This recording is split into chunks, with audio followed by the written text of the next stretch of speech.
Idioms 2 సరదాగా వినండి.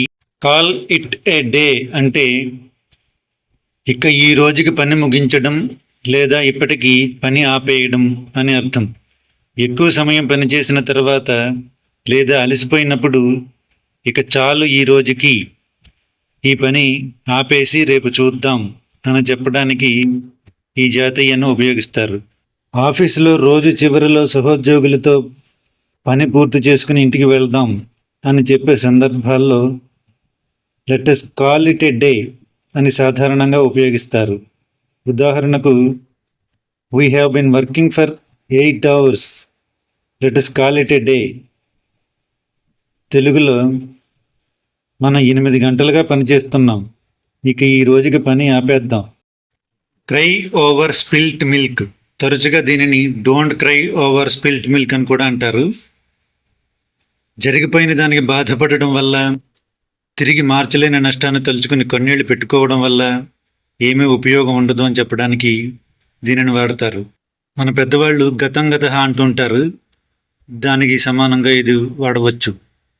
ఉదాహరణకు, I know you failed the test but there is no point crying over spilt milk, just study harder next time. తెలుగులో, నువ్వు పరీక్ష తప్పావని తెలుసు కానీ జరిగిపోయిన దానికి బాధపడి ఉపయోగం లేదు, మరోసారి మరింత కష్టపడి చదువు. కట్ కార్నర్స్ అంటే పనిలో నాణ్యతను తగ్గిస్తూ పొదుపు చేయడం, సమయాన్ని ఆదా చేయడం కోసం అశ్రద్ధగా పనిచేయడం అని అర్థం.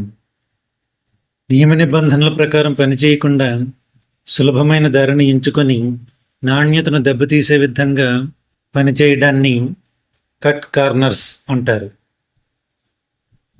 Don't cut corners on safety equipment just to save money.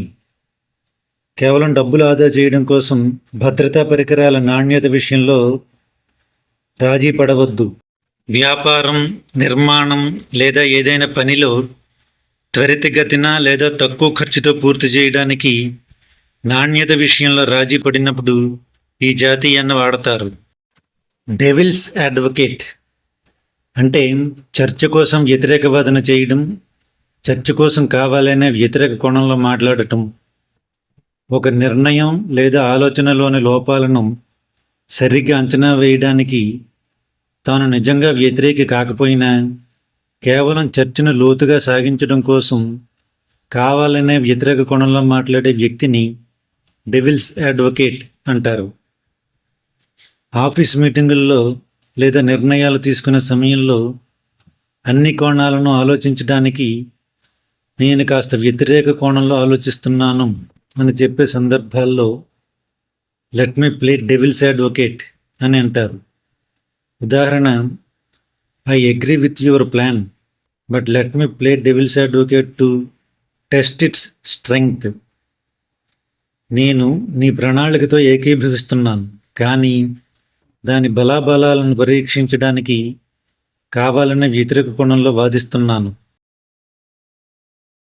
Face the music అంటే చేసిన పనికి పరిణామాలను ఎదుర్కోవడం, భరించడం, శిక్ష, విమర్శలు స్వీకరించడం అని అర్థం. ఏదైనా పొరపాటు, అపరాధం లేదా తప్పుడు నిర్ణయం తీసుకున్న తర్వాత దానికి ఎదురయ్యే విమర్శలను లేదా కష్టమైన పరిణామాలను ధైర్యంగా ఎదుర్కోవడాన్ని సూచించడానికి ఈ జాతీయాన్ని ఉపయోగిస్తారు.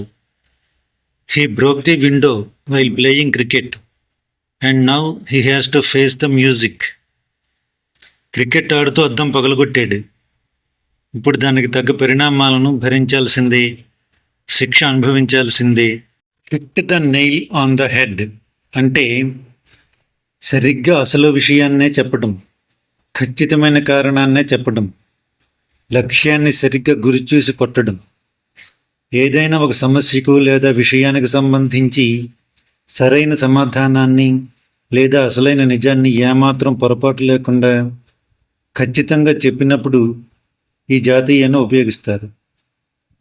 చర్చలలో ఎవరైనా ఒకరు సమస్యకు గల సరిగ్గా మూల కారణాన్ని చెప్పినప్పుడు you hit the nail on the head, నువ్వు ఖచ్చితమైన విషయాన్ని చెప్పావు అని అభినందిస్తారు. You hit the nail on the head when you said the problem was lack of communication. సమస్యకు కారణం సమాచార లోపమే అని చెప్పి నువ్వు సరిగ్గా అసలు విషయాన్నే పట్టేశావు అని చెప్పడానికి ఈ జాతీయాన్ని వాడతారు. Once in a blue moon, అరుదుగా జరిగేది, అరుదైన విషయం, ఎప్పుడో ఒకసారి జరిగే సంఘటన అని చెప్పడానికి ఈ జాతీయాన్ని వాడతారు. ఏదైనా ఒక పని లేదా సంఘటన చాలా అరుదుగా ఎప్పుడు ఒకసారి మాత్రమే జరిగినప్పుడు ఈ జాతీయాన్ని ఉపయోగిస్తారు. నిత్య జీవితంలో తరచుగా చేయని పనుల గురించి చెప్పడానికి, ఉదాహరణకు చాలా కాలం తర్వాత సినిమాకి వెళ్ళడం, ఎప్పుడో ఒకసారి పాత స్నేహితులను కలవడం, అలాంటప్పుడు ఈ జాతీయాన్ని ఉపయోగిస్తారు. ఒకే నెలలో 2 సార్లు పౌర్ణమి వచ్చిందనుకోండి, రెండో పౌర్ణమి నాటి చందమామని బ్లూ మూన్ అంటారు. ఇది సాధారణంగా 2-3 సంవత్సరాలకు ఒకసారి మాత్రమే జరుగుతుంది. అందుకే ఈ రకమైన అరుదైన విషయాన్ని సూచించడానికి ఈ జాతీయం ప్రాచుర్యంలోకి వచ్చింది. He lives abroad, so he visits us only once in a blue moon. ఆయన విదేశాల్లో ఉంటాడు కాబట్టి ఆయన మన దగ్గరకు ఎప్పుడో ఒకసారి మాత్రమే వస్తాడు. ఆయన రావడం చాలా అరుదు. పీస్ ఆఫ్ కేక్, చాలా సులువైన పని, అనాయాసంగా చేసే పని, సునాయాసమైనది, నల్లేర మీద బండి నడక. ఏదైనా ఒక పని చేయడం చాలా తేలికగా అనిపించినప్పుడు లేదా ఎటువంటి శ్రమ లేకుండా పూర్తి చేయగలిగినప్పుడు ఈ జాతీయాన్ని వాడతారు. పరీక్షలు, వృత్తిపరమైన పనులు, దైనందిన సవాళ్లు చాలా తేలికగా పూర్తయినప్పుడు it was a piece of cake, అది నాకు చాలా సులువుగా అనిపించింది అని చెప్పడానికి ఈ జాతీయాన్ని వాడతారు. Math exam was a piece of cake for me, గణిత పరీక్ష నాకు చాలా తేలికగా అనిపించింది. స్పిల్ ద బీన్స్ అంటే రహస్యాన్ని బయట పెట్టడం లేదా గుట్టు విప్పడం. ఎవరైనా దాచవలసిన రహస్యాన్ని దాచకుండా అనుకోకుండా ఒక విషయాన్ని ఇతరులకు చెప్పేసినప్పుడు ఈ జాతీయాన్ని ఉపయోగిస్తారు.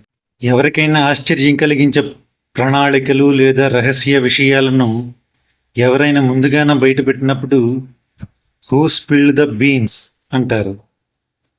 We were planning a surprise party but Rohit spilled the beans. మేము ఒక సర్ప్రైజ్ పార్టీ ప్లాన్ చేశాం కానీ రోహిత్ ఆ రహస్యాన్ని బయటపెట్టేశాడు. అండర్ ది వెదర్, ఆరోగ్యం సరిగ్గా లేకపోవడం, కొద్దిగా నలతగా ఉండటం, స్వల్ప అస్వస్థత అనే సందర్భాల్లో ఈ జాతీయాన్ని వాడతారు. తీవ్రమైన జబ్బు కాకుండా జలుబు, తలనొప్పి, అలసట లేదా వాతావరణ మార్పుల వల్ల ఒళ్ళు నొప్పులుగా అనిపించినప్పుడు ఈ జాతీయాన్ని ఉపయోగిస్తారు.